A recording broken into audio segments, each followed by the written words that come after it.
नमस्कार मंडळी, तुम्हा सर्वांना मकर संक्रांतीच्या हार्दिक हार्दिक हार्दिक शुभेच्छा.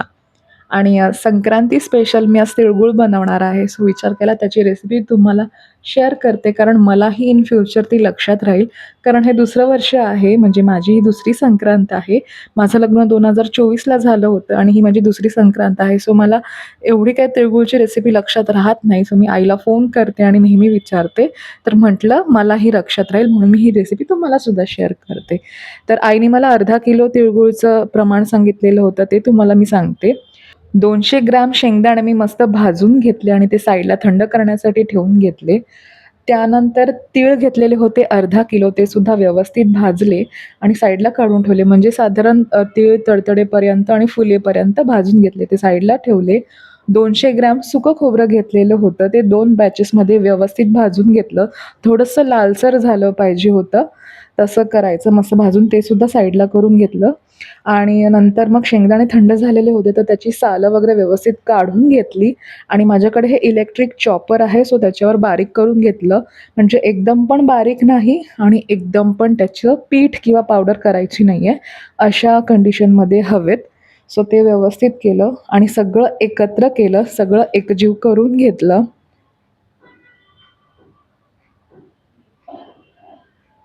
आणि हे मिक्स करतानाच वेलची पूडसुद्धा मी याच्यातच टाकलेली आहे. त्यानंतर मस्त हाताने व्यवस्थित सगळं मिक्स करून घेतलं, कारण प्रत्येक गोष्ट व्यवस्थित सगळीकडे मिक्स झाली पाहिजे. कारण जेव्हा आपण पाक करतो गुळाचा, तेव्हा कदाचित व्यवस्थित मिक्स होऊ शकत नाही म्हणून.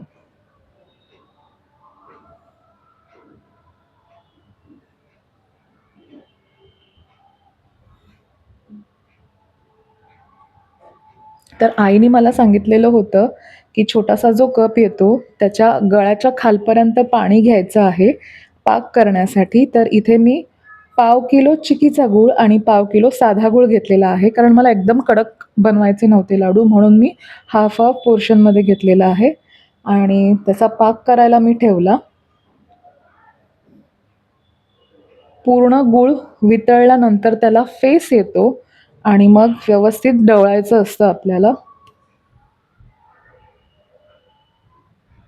आणि आईने सांगितलं, की फेस आल्यानंतर 5 मिनिटं आपल्याला हा गूळ मस्त शिजवून घ्यायचा आहे, छान पाक करून घ्यायचा आहे त्याचा. आणि इथे मी 3 चमचे साजूक तूपसुद्धा घालून घेतलेलं होतं.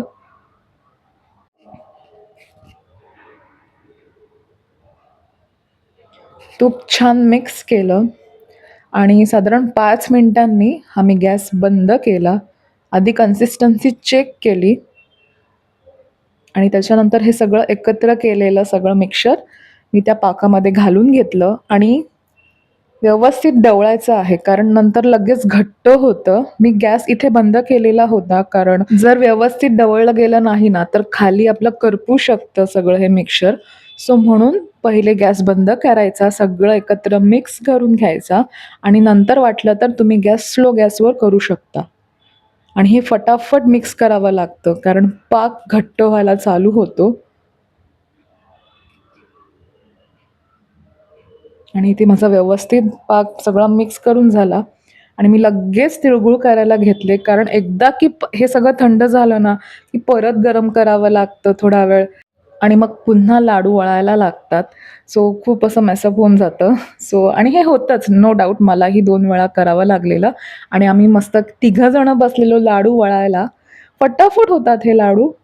पण थोडी जास्त माणसं पाहिजेत, म्हणजे पटकन होतात, जेणेकरून मग परत थंड होऊन परत गरम करावं लागत नाही. मला 2 वेळा करावं लागलं आणि फटाफट, फटाफट मस्त छान लाडू झाले आणि मला सगळ्यांनी भरपूर मदत केली. सो फटाफट, फटाफट हे तिळगुळ झाले. तसे तिळगुळ करायला खूप सोपे आहेत आणि अर्धा किलोच्या हिशोबात माझे एवढे तिळगुळ बनवून झाले. आणि त्याच्यावर मी थोडंसं खसखससुद्धा टाकलेलं होतं. तर कशी वाटली माझी रेसिपी नक्की कमेंट करून सांगा. म्हणजे ही माझी नाही आहे, माझ्या आईची आहे. तर नक्की कमेंट करून सांगा आणि thank you so much for watching. Bye.